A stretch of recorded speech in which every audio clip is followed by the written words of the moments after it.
चले जाना है, रात में सो जाना, फिर अगले दिन बैठना, फिर गप लगाना। वही गप लगाते लगाते ही संख्या बढ़ती जाती है, और लोग भी आ जाते हैं गप लगाने के लिए, भाई हम भी आ जाते हैं, उसी से बात निकलती है। कोई बहुत बड़ी क्रांतिकारी बात तो वो कर नहीं रहे। जितने भी आज के नेता हैं जो भारत में घूम रहे हैं, किसी के पास कोई विचारधारा तो है नहीं, एक ही विचारधारा है कि किसी तरह से सत्ता हासिल हो जाए।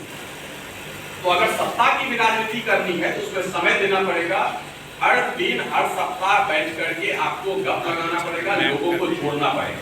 गप लगाने का उद्देश्य जो मैं हल्की भाषा में कह रहा हूं, उसका उद्देश्य यही कि लोगों को जोड़ना पड़ेगा।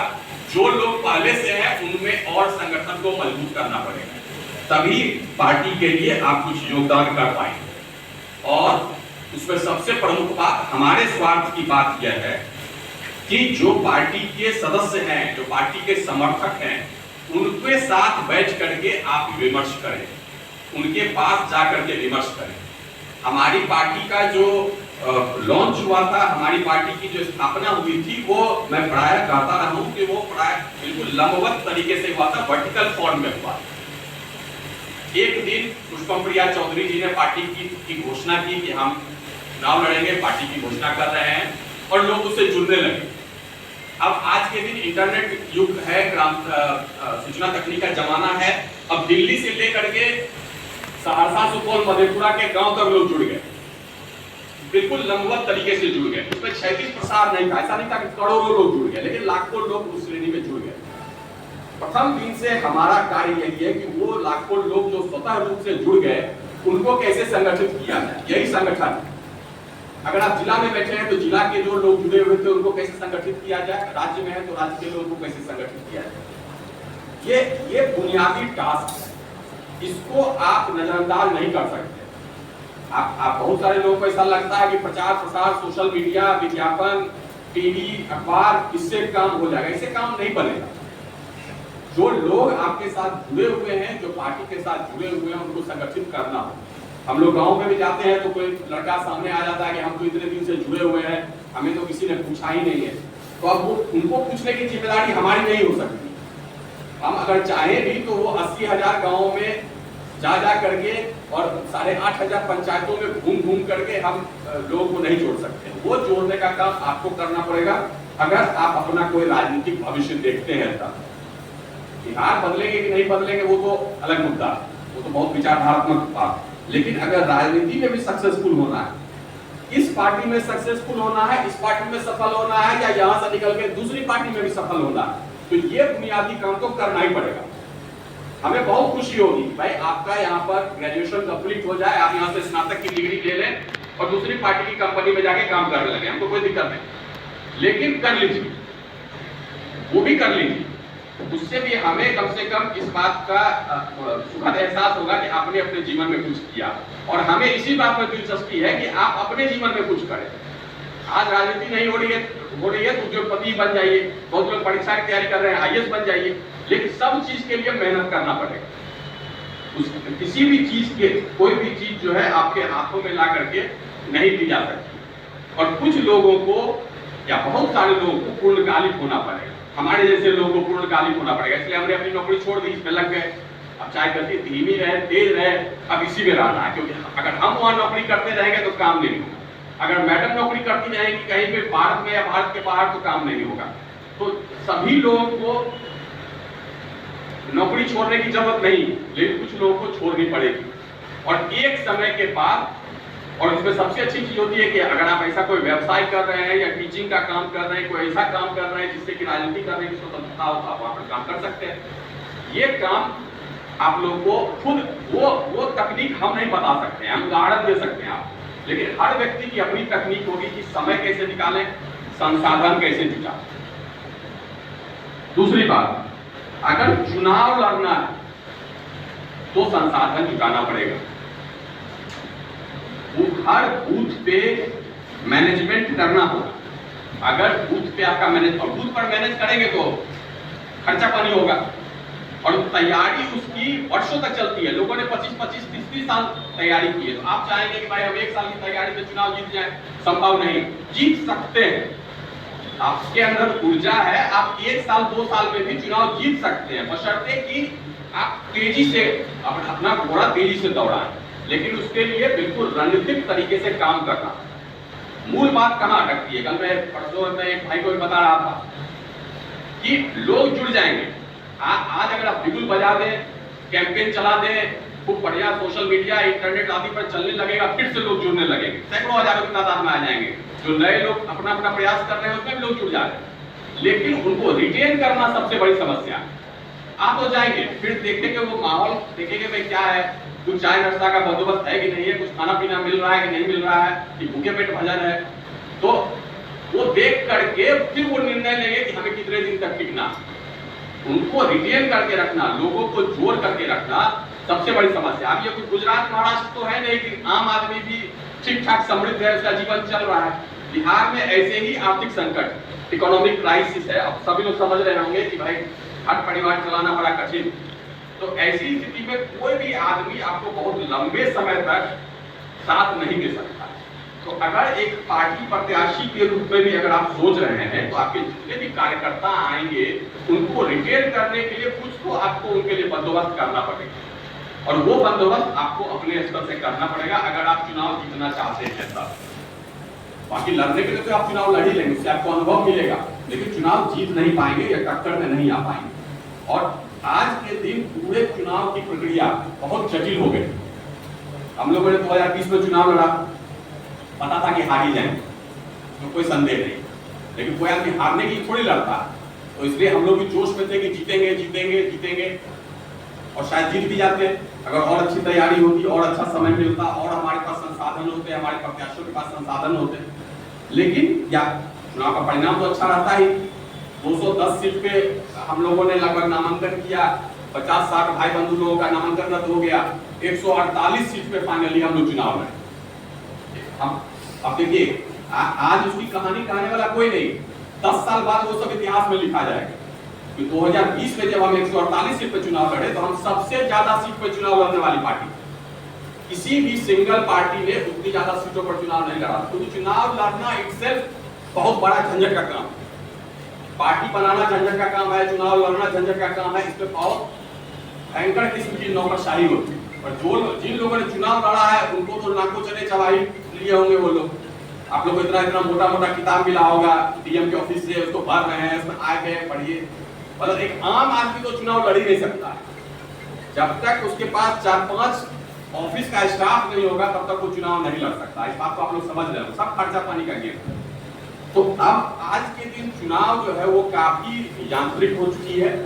आप लोगों को बहुत ही, देखिए इतने बड़े बड़े रणनीतिकार घूम रहे हैं राज्य में, तो ये रणनीति कोई एक्सक्लूसिव नहीं है। ऐसा नहीं है कि किसी के पास एक ऐसी जादू की रणनीति है कि वो घुमाएगा और सफलता मिल जाएगी, ऐसा बिल्कुल नहीं। बहुत सामान्य सी रणनीति है, 1952 से यही रणनीति चल रही है। भाई बूथ पर आपका प्रेजेंस होना चाहिए, और वो बूथ पर प्रेजेंस आपको बनाना पड़ेगा। बड़ी बड़ी पार्टी नहीं बना पड़ी है, भारतीय जनता पार्टी जैसी हजारों करोड़ संसाधन और इतने बड़े दुनिया की सबसे बड़ी कैडर वाली पार्टी भी नहीं कर पा रही है। गुजरात में हो गया, बिहार में नहीं कर पा रही है।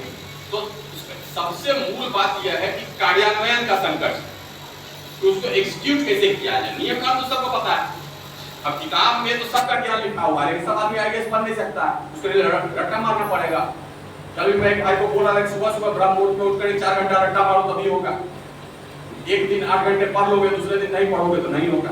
तो ये बिल्कुल जैसे पढ़ाई लिखाई करते हैं, जैसे धंधे में समय देते हैं, वैसे ही राजनीति में भी समय देना पड़ेगा और दिमाग लगाना पड़ेगा। खाली दिमाग लगाने से नहीं जीतिएगा और खाली समय देने से नहीं जीतिएगा, दिमाग भी लगाना पड़ेगा और समय भी देना पड़ेगा। अब अगर जो प्रत्याशी लोग हैं, अब जो लोग चुनाव लड़े थे, आगे भी अगर चुनाव लड़ने की आकांक्षा रखते हैं तो अभी से तैयारी शुरू कर देनी पड़ेगी। लोग मेहनत कर रहे हैं, आपको भी पहले भी हमने कहा है, साल भर पहले कहा, 2 साल पहले कहा कि भाई अपना अपना आप लोग बूथ का लिस्ट निकाल लीजिए। देखिए बूथ का लिस्ट होता है ना, बूथ का लिस्ट आप लोग देखे बहुत ने निकाला होगा, पता है ऐसा निकले डाले लोग हैं आप। तो जो लोग चुनाव लड़ना चाहते हैं बूथ का लिस्ट निकालिए, देखिए कि भाई कौन कौन बूथ है, एक बूथ पर कितना वोटर है, उसके हिसाब से आपको रणनीति बनानी पड़ेगी। जीतिएगा तो हवा में थोड़ी जीत जाइएगा भाई, 50-60 हजार वोट आएगा तब जीतिएगा। तो जोड़ना पड़ेगा कि भाई एक बूथ पर 460 वोटर है। अब इस 460 वोटर में अगर 230 वोट आएगा तो जीतेंगे। इस बूथ पर अगर आपको 230 नहीं आया तो नहीं जीतेगा, समापना 50% से ही घट जाएगी। तब दूसरा बूथ पर जिस पर 890 वोटर है उसमें से 700 वोट लेकर के आइए। तो समस्या वही क्रिकेट वाला हो जाएगा, रन बॉल वाला गेम हो जाएगा कि पहला 2 ओवर में रन नहीं बनाइएगा तो अगला में मारना पड़ेगा छक्का, नहीं तो हार जाएगा मैच। यही वाली चीज। तो बिल्कुल जैसे पढ़ाई लिखाई की तैयारी करते हैं वैसे तैयारी करनी पड़ेगी। भाई बूथ का लिस्ट निकालिए, सिलेबस देखिए कि भाई कितना कठिन सिलेबस है। उसके बाद वोटर का लिस्ट निकालिए कि भाई आपके निर्वाचन क्षेत्र में जितना वोटर, देखे होंगे आप लोग वोटर का लिस्ट, आपका भी नाम होगा इसमें कहीं, ये पटना का वोटर लिस्ट है। अब इसमें क्या करना है, अगर आप लोग जो संगठन के लोग हैं उनको भी मैं कह रहा हूँ, जो प्रत्याशी के लोग हैं प्रत्याशी हैं उनको भी कह रहा हूँ, देखिए एक पेज पे 30 वोटर होता है। कोई भी उठा के देख, नगर निकाय से लेकर लोकसभा तक का वोटर लिस्ट निकालेगा, उस पर 30 आदमी का रहता है, 10 रो 3 कॉलम, 30 वोटर होता है। इस 30 वोटर में से हर पेज पर एक आदमी आपका चाहिए,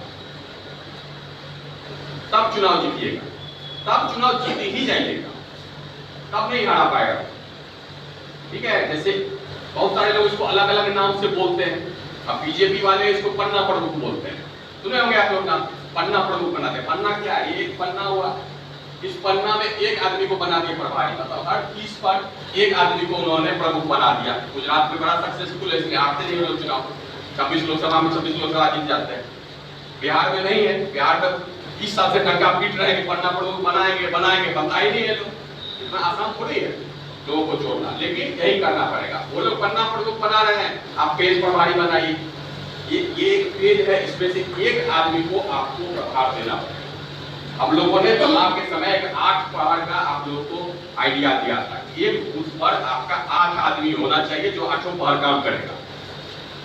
तो वो अपने आप को मजबूत कैंडिडेट बनाने के लिए वो 8 आदमी तो आपको चाहिए ही चाहिए एक बूथ पर। लेकिन अगर चुनाव जीतना है तो चुनाव लड़ने तक हर पेज पर आपको एक प्रभारी चाहिए। अगर हर पेज पे एक प्रभारी नहीं है तो नहीं जीतेगा सीधा, और हर पेज पे आपका एक प्रभारी है तो आपको कोई ओपिनियन पोल देखने की जरूरत नहीं, ऐसे ही जीत जाइए। क्योंकि हर पेज पर एक आदमी का मतलब हुआ कि वो 5 लोगों को भी अगर इस पेज पे जोड़ लेगा, तो ज्यादातर तो परिवार वाले लोग होते हैं, इसमें अगर देखेंगे तो एक ही परिवार के 5 लोग होंगे, तो अगर वो 5 वोट भी सुनिश्चित करेगा तो आपकी लैंडस्लाइड विक्ट्री हो जाएगी। लेकिन ये करना पड़ेगा, कहने में तो बड़ा आसान है, हमने प्रिंट आउट निकाल लिया, इतना इसमें कैलकुलेटर लेके बैठिए, अंक का नियम लगाइए, इतना गुना इतना हो गया, आपका 4 मिस हो जाएगा, भाई तो निकल गया। काम मुश्किल, आसान काम नहीं, लेकिन करना पड़ेगा। जिस दिन भी हम लोग जीतेंगे इसी प्रक्रिया से जीतेंगे। अब उस प्रक्रिया में चाहे 2 साल लगे या 200 साल लगे, प्रक्रिया यही हो।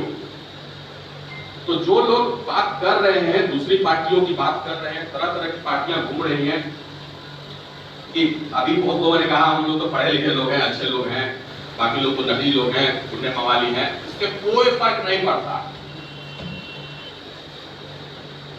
वो कहते भी है ना, कविता भी है कि भगवान ने शेर भी बनाया है, बकरी भी बनाया है। शेर जो है वो बकरी को मार करके खा जाता है, तो भगवान ने ऐसा किया ही कि शेर को बनाने की जरूरत ही क्या है। तो कहने का तात्पर्य है कि भगवान ने अच्छाई भी बनाई है, बुराई भी बनाई है।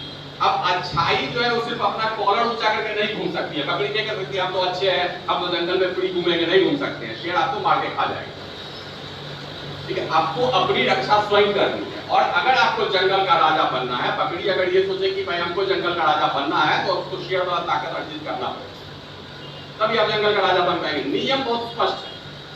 तो आप अच्छे रहे बुरे रहे, इससे वो परीक्षा देते हैं ना, उसमें एक सफाई के 5 अंक निर्धारित है। अच्छे अक्षर में लिखिएगा तो 5 नंबर आएगा, 70 नंबर थोड़ी आ जाएगा। उसको आपको लाना पड़ेगा। कुछ लोग चोरी चकारी करके किताब खोल करके चीट ले जाकर के लिख लेते हैं, और जो पढ़े शुद्ध विद्यार्थी हैं वो रट्टा मार के लिखते हैं, लेकिन लिखना तो पड़ेगा, तभी नंबर आएगा। यही यहाँ का भी नियम है। कितना भी रोते पीटते रह जाएगा कि चोरी कर लिया, ईवीएम ले गया, ये हो गया, वो हो गया, उससे कुछ बात नहीं बनेगी। वोट लाना पड़ेगा और जीतना पड़ेगा। तो ये आप लोग को सुनिश्चित करना पड़ेगा। ये दिमाग में एकदम ठंडा क्लियर रखिए कि लड़ाई जो है वो कठिन है और उसको लड़ना पड़ेगा, और लड़ेंगे और जीतेंगे, इसमें कोई शक मत रखें। जीतेंगे तो पक्का। अब आपके साथ जीतेंगे कि आपके बिना जीतेंगे वो अलग बात। भाई अच्छे लोगों के साथ के साथ लड़के जीतेंगे कि ठेकेदारों के साथ लड़के जीतेंगे, जीतना तो पड़ेगा। अब एक बार आदमी नौकरी चाकरी छोड़ करके बैठ गया तो कुछ तो करेगा ना, कुछ तो करेगा, तो जीतेंगे और जो कर लिया है वो पूरा करेंगे। लेकिन अच्छे लोगों के साथ लड़ करके जीते, ये बहुत बड़ी सफलता है। और इसलिए पार्टी की गति जो है वो धीमी, इन्हीं लोगों को साथ लेकर के चलना, इन्हीं लोगों के साथ, इन्हीं लोगों को मजबूत करके और जिताना। क्योंकि भाई साहब ने अभी बोला कि भाई अगर बिजनेसमैन सबको चुनाव लड़ा दीजिएगा तो फिर राजनीति में जिस दिन सरकार बनेगी वो लोग अपना अपना बिजनेस खोल लेगा। अभी महागठबंधन में और उससे पहले एनडीए में चल ही रहा था, सबका अपना अपना दुकान चल ही रहा है लंबा चला। कोई मुंबई में बिजनेस कर रहा है, कोई सहरसा में बिजनेस कर रहा है। तो उस तरीके से बिहार नहीं बदलेगा, ये बात आप लोग समझ लीजिए। और आप लोगों को इसलिए कह रहा हूं कि आप लोग कार्यकर्ताओं को, सदस्यों को जाकर के बताइए कि पार्टी ये सोचती है और इस तरीके से हमें काम करना पड़ेगा। आप लोग प्रखंड अध्यक्षों के साथ बैठिए, पंचायत अध्यक्षों के साथ बैठिए, उनको भी यही चाहते हैं। अब एक बार में देखिएगा तो लगेगा इतना आदमी कहां से जुड़ेगा, लेकिन अगर इस काम को अगर आप प्रखंड में और पंचायत में विभाजित कर दीजिएगा तो ये काम आसान लगने लगेगा। तब एक आदमी पर जिम्मेदारी 30 लोगों को जोड़ने की इरादा है। बस 4 पन्ना 5 पन्ना ही उसका रहेगा, इसलिए आसान होगा 5 पन्ना प्रभारी बनाना। तो ये काम आप लोगों को करना पड़ेगा। अब वर्तमान परिस्थिति जो है, थोड़ा देर मैं और आप लोगों को भाषण दिलाऊंगा। तो जो राज्य की वर्तमान परिस्थिति है वो हमारे अनुकूल है, और बात पल्ले नहीं पड़ेगी, लेकिन वो हमारे अनुकूल है। पार्टी की 2020 में स्थापना हुई। देखिए, जब से 2020 में हमारी स्थापना हुई पार्टी, हमारी शक्ति जो भी रही, हमारी शक्ति जैसा कि चंद्रप्रकाश जी ने कहा कि हनुमान जैसी है, शक्ति छुपी हुई है, शक्ति का एहसास ही नहीं है। ज्यादातर लोग, अच्छे लोगों का यही प्रॉब्लम है, लाउड नहीं होते। बोलने वाले लोग हैं चौक पर बैठ करके पान दुकान पर हल्ला करता रहेगा। अच्छा लोग एक शर्मिला स्वभाव का रहेगा, कुछ अच्छा भी कर रहे हैं तो भी जोर से बोलने से डरता है, और हमारे लोग जोर से बोलते नहीं है। लेकिन मूल बात यह है बिहार में या हिंदुस्तान में कि प्लुरल्स पार्टी की जब से स्थापना हुई, उसका राजनीति का नैरेटिव, राजनीति की शब्दावली, वो सब हमने बदली। यहां तक कि वेशभूषा, कहना नहीं चाहिए लेकिन मैडम हमारी प्रेसिडेंट है, जब से मैडम का उदय हुआ, देख लीजिएगा, से निकल अभी लौटिएगा सब लोग अपने अपने घर, जितना बैनर पोस्टर है सब देखिएगा, लगा रहा लोग तरह तरह का बैनर पोस्टर, उस पर आपको 2-3 महिला जरूर मिलेगी। पहले नजर रहती थी, पहले किसी भी बैनर पोस्टर पर आप किसी महिला का फोटो नहीं देख सकते, लेकिन अब लोगों को लगता है कि 1-2 महिला का फोटो लगाना भी ठीक रहेगा। कहीं कैसे फोटो खिंचवा के लाते हैं बहुत सारे लोग, जाके हम मिसेज वर्ल्ड तो मिस वर्ल्ड, लोगों को यही नजर आया। पुष्पम प्रिया चौधरी में यहाँ के जो बेवकूफ अनपढ़ लोग हैं, नेता लोग हैं, उनको यही नजर आया कि अच्छा मतलब कि एक महिला को लेकर के आना पड़ेगा जिसको भी पोस्टर में लगाना पड़ेगा, यही बात समझ में आया। बाकी सब कुछ चला गया, भाई लंदन से लोग इकोनॉमिक्स चला गया, पॉलिटिक्स की पढ़ाई चली गई, डेवलपमेंट चला गया, यही नजर आया, यही नजर आता। तो भाग्य है यही सच, लेकिन नकल करने से बात नहीं आ रही।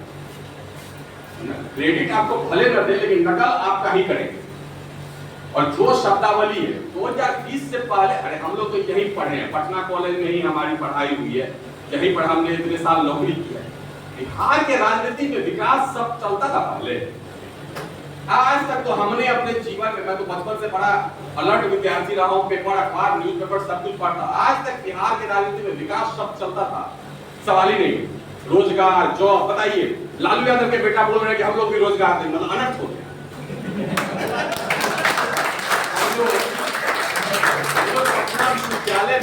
पटना विश्वविद्यालय में पढ़ते थे तो उनके मामू साधु यादव, सुभाष यादव, उनके पिताजी मस्खड़ी चलता था, भाई आ रहे हैं, एक दिन लालू यादव जी सिंगापुर चले गए, दिल्ली जा रहे हैं इलाज कराने के लिए, पर सिंगापुर चले गए तो लौटे, बोले ना सिंगापुर बड़ा बढ़िया लग रहा है, बिहार को भी सिंगापुर बनाएंगे, तो बुलडोजर लेके निकल गए।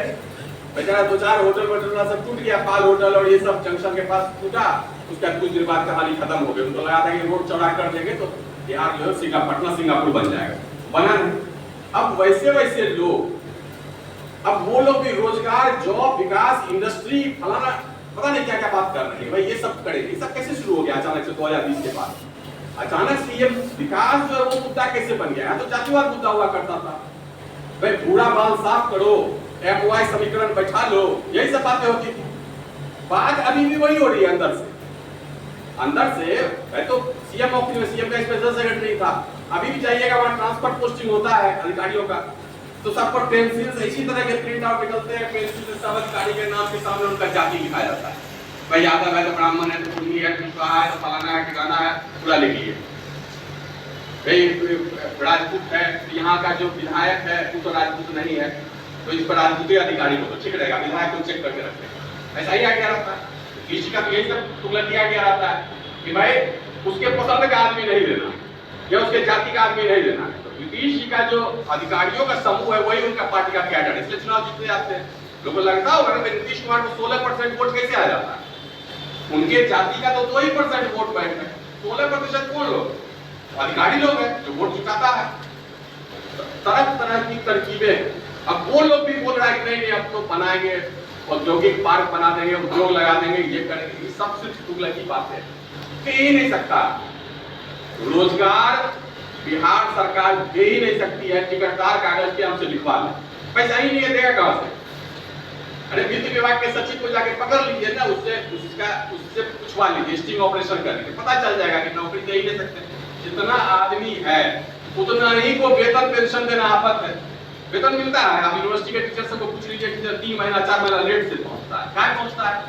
पैसा तो बैंक से ही जाता है ना, 3-4 महीना लेट काहे लगता है? यही सब जुगाड़ चलता रहता है कि किसका पैसा काट के किधर दे दे, क्योंकि ऐसा नहीं करेगा तो एक दिन बिहार सरकार डूब जाएगी। ये आज वेतन पेंशन देने के लिए सरकार के पास पैसा नहीं है, इस बात को अच्छे से समझ लीजिए। आर्थिक संकट जो है वो बिल्कुल गहरा चुका है। 1 लाख भी एक्स्ट्रा रोजगार दे देगा तो सरकार बैठ जाएगी। इस बात को बहुत अच्छे से समझ लेना। इनसे होगा कुछ नहीं, लेकिन बकेगा बहुत। अभी नया इन का फिर से महागठबंधन बना है, उसमें बकेगा बहुत ही कि भाई जॉब देंगे, रोजगार देंगे। लेकिन हमारे लिए बहुत राहत की बात हो गई है कि तेजस्वी यादव फिर से उप मुख्यमंत्री और डिफेक्टो सीएम बन गए। इससे अच्छी बात नहीं हो सकती। राजनीतिक रूप से थोड़ा सा राजनीतिक बुद्धि जगाइएगा तो समझ में आ जाएगा, क्योंकि नहीं तो 2025 में वही सीएम बनते, हमारी गाड़ी फिर पीछे रह जाती। अब बहुत अच्छा हुआ है, भगवान की बड़ी कृपा है हम लोगों पर कि उनको उन्होंने फिर से वहां भेज दिया, फिर उन लोगों की बुद्धि फिर गई और फिर दोनों साथ जुड़ गए। इसका सबसे अच्छा बात ये हुआ कि तेजस्वी यादव अपने जीवन काल में कभी मुख्यमंत्री नहीं बने। ऐसे बिहार में अनुग्रह नारायण सिंह के जमाने से एक मिथक रहा है, वो भी उप मुख्यमंत्री, पहले उप मुख्यमंत्री वही थे, उसका सुशील मोदी जी भी आए, कुछ बहुत लोग आए, अब ये आए उप मुख्यमंत्री लोग, ऐसे ही मुख्यमंत्री नहीं बनता है। एक बार इस देश में उप प्रधानमंत्री सरदार पटेल, देवीलाल या जिनका भी नाम ले लीजिए, अडवाणी, इस देश में अगर आप उप प्रधानमंत्री और उप मुख्यमंत्री बन गए तो कभी भी प्रधानमंत्री मुख्यमंत्री नहीं बनेगा। ये अच्छा हुआ कि उन्होंने लालच कितना घनघोर है बताइए। अगर थोड़े दिन सब्र कर लेते तो अगले मुख्यमंत्री बन जाते, लेकिन लालच इतना है कि डिपार्टमेंट मिलेगा, एकदम चलेगा, पैसा तो कम से कम जमा होगा। लालच इतना घनघोर है कि वो लोग साथ में जुड़ गए और हमारे लिए बहुत अच्छा। अब विपक्ष में बचे 2 पार्टी। एक पार्टी जिसके पास दुनिया का सबसे बड़ा कैडर है लेकिन बिहार में नेता नहीं, ठीक है। दूसरी पार्टी जिसके पास नेता है लेकिन कैडर जो है वो डमाडोल है। यही 2 विपक्ष बच गए हैं बिहार। अब इसमें हमें यह देखना है कि हमें अपने आप को मजबूत करना है। ये बात आप लोग मान लीजिए, भारतीय जनता पार्टी की बिहार में सरकार अकेले दम पर बनी नहीं सकती है। कल माननीय गृह मंत्री आए थे, बहुत बड़े आदमी हैं, पार्टी के पूर्व अध्यक्ष रहे हैं वो, उन्होंने कहा कि भाई एक बार हम लोग को पूर्ण बहुमत दे दीजिए, बिहार को बदल देंगे। अरे बहुमत आएगा ही तो बिहार बदलेगा, कभी नहीं आएगा। देखो इतिहास गवाह है, कुछ कर लीजिए नहीं आएगा। 1990 से बिहार में भारतीय जनता पार्टी की वही स्थिति है। अकेले दम पर उनकी बिहार में 40 से 50 सीट है, उससे ज्यादा वो क्रॉस कर ही नहीं सकते। जब आडवाणी की रथ यात्रा निकली तब भी 40 सीट आया, 95 में 40 हो गया, 2000 में फिर 40 आया, नीतीश जी के साथ लड़ने से पहले फिर 55 आया। साथ लड़ते हैं तब थोड़ा बढ़ जाता है, जिसके साथ भी लड़ेंगे तब 70, 80, 90 पहुंचता है। 2015 में मोदी जी आए, अकेले दम पर चुनाव लड़ गए, फिर 52 पे आ गए। जब भी लड़ेंगे, अकेले चुनाव लड़ेंगे, उनको 50 से ज्यादा सीट नहीं है, यह बात दिखता है। तो कितना भी हल्ला हंगामा कर ले, मगध, मिथिला, सीमांचल घूम ले, नहीं आएगा, यह बात दिखता है।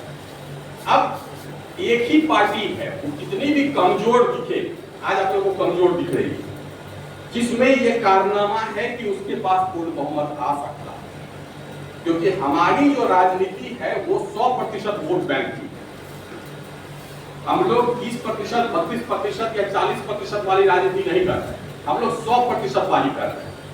इसको मजबूत करना, भविष्य में क्या होगा, 2025 में क्या होगा, क्या किसी से गठबंधन करना पड़ेगा, नहीं करना पड़ेगा, ये सब बात भविष्य की बात है। अभी आपको 243 सीट पर अपनी तैयारी करनी पड़ेगी, ताकि आप अपना वोट शेयर बढ़ा सके। कल को अगर किसी के साथ, खुदा न खास्ते, भगवान न करे, किसी के साथ जाना पड़े, अगर जाना भी पड़े तो मैक्सिमम पार्टनरशिप में मैक्सिमम सीट आपके पास रहे, मजबूत सीट रहे, वो आपके पास होनी चाहिए। यह सब राजनीति के कटु यथार्थ है, लेकिन यही यथार्थ भाई, अगर रोटी पूरी नहीं मिलेगी तो आधी रोटी से पहले काम चलानी पड़ेगी, फिर पूरी रोटी के लिए लड़ना पड़ेगा। तो इन सब बातों को दिमाग में अच्छे से रख लेना। ऐसा नहीं है कि हम लोग पटना में बैठ करके रोटी बेल रहे हैं, हम लोग दिन रात राजनीति ही कर रहे हैं।